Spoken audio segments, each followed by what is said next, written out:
देखिए, माननीय अखिलेश यादव जी ने पश्चिम के राजनीति को और मजबूत करने के लिए जिम्मेदारी हमें दी है और निश्चित रूप से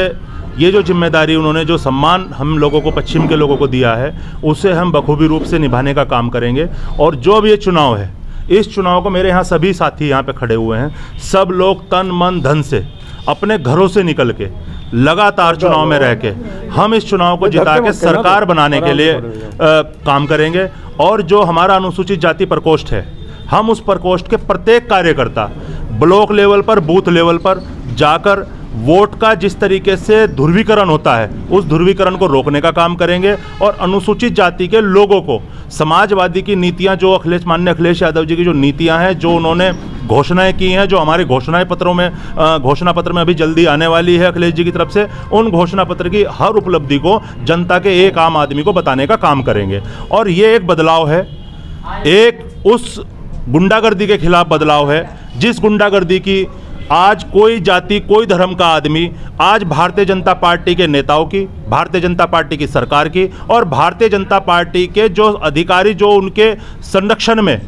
लोगों पर अत्याचार कर रहे हैं, उसका एक बदलाव है। और निश्चित रूप से अब जो चुनाव है और 10 मार्च को वापस अखिलेश यादव जी की बहुमत के साथ सरकार बनेगी, जिससे गरीब आदमियों को उनका हिस्सा बराबरी के साथ मिलेगा। ये अनुसूचित समाज, जनजातीय समाज के लिए आप विकास कार्य क्या कराएंगे? देखिए, अभी हमारा घोषणा पत्र आ रहा है। अभी उस घोषणा पत्र में अनुसूचित जाति के लोगों के लिए, पिछड़ी जाति के लोगों के लिए, तमाम जातियों के लिए बराबरी के साथ अभी हमारे माननीय अखिलेश यादव जी ने कहा है कि इस बार हम तमाम जातियों को बराबर का सम्मान देंगे। बराबर का सम्मान देके जो हमारा घोषणा पत्र होगा, सब घोषणा पत्र के अंदर सब लोगों को बराबर का हिस्सा देंगे। सरकार बनेगी, उसके अंदर बराबर की हिस्सेदारी देंगे। ये माननीय अखिलेश यादव जी का संकल्प है। और जो आप कह रहे हैं कि अनुसूचित जाति के लोगों को क्या देंगे, उनके लिए घोषणा पत्र में बहुत सारी विशेष बातें आ रही हैं, वो घोषणा पत्र में आपको पता चल जाएगी। काउंटर दिखाए जा रहे हैं, उसे भी रोकना अनिवार्य है,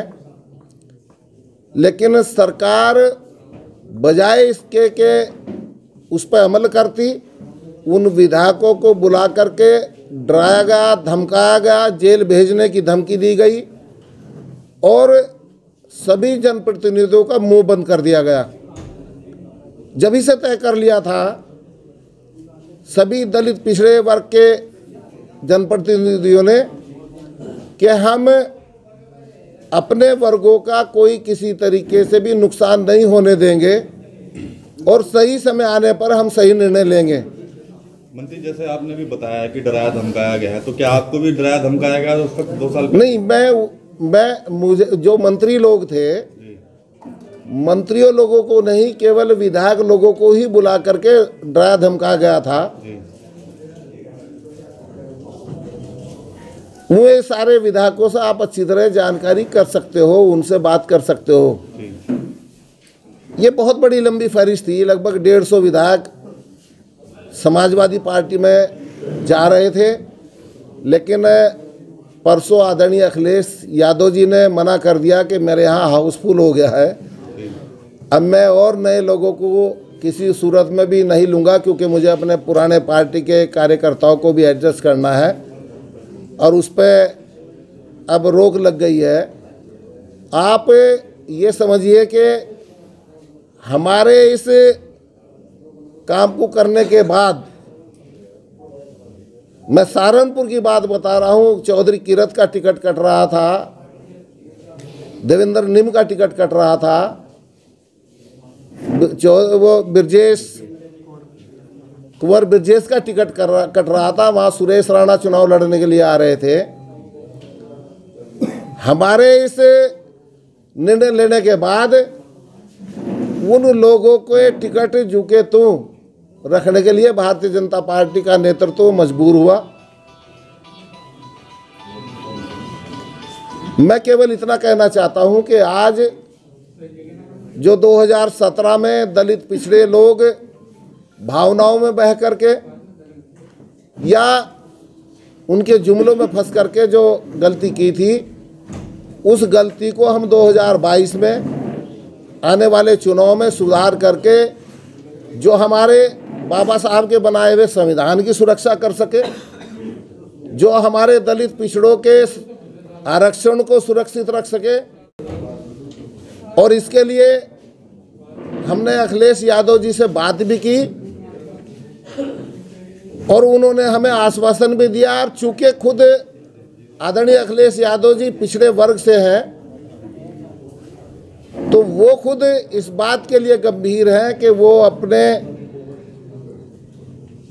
पिछड़े और दलित समाज के आरक्षण को पूरे तरीके से सुरक्षित रखेंगे, उनका ख्याल रखेंगे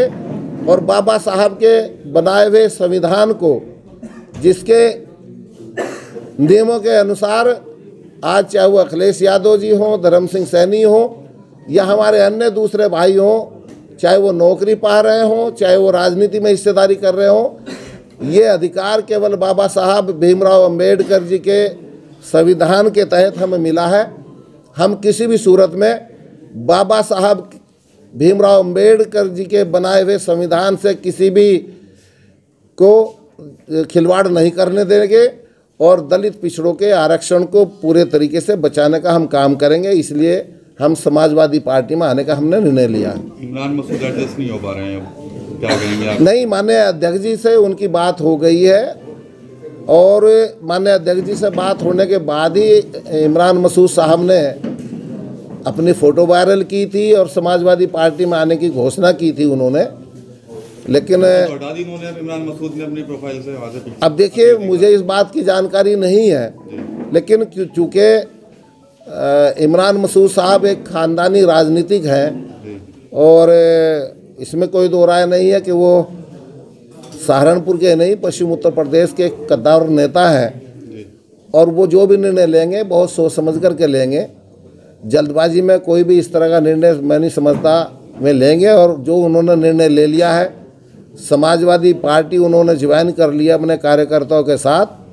तो मुझे तो पूरा विश्वास है कि जो भी है वो अफवाहें हैं।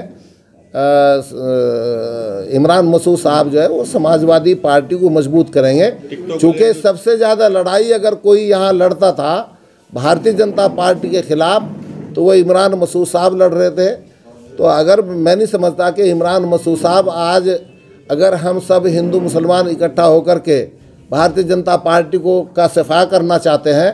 तो इमरान मसूद साहब का उसमें 100% सहयोग रहेगा, ये मुझे विश्वास है।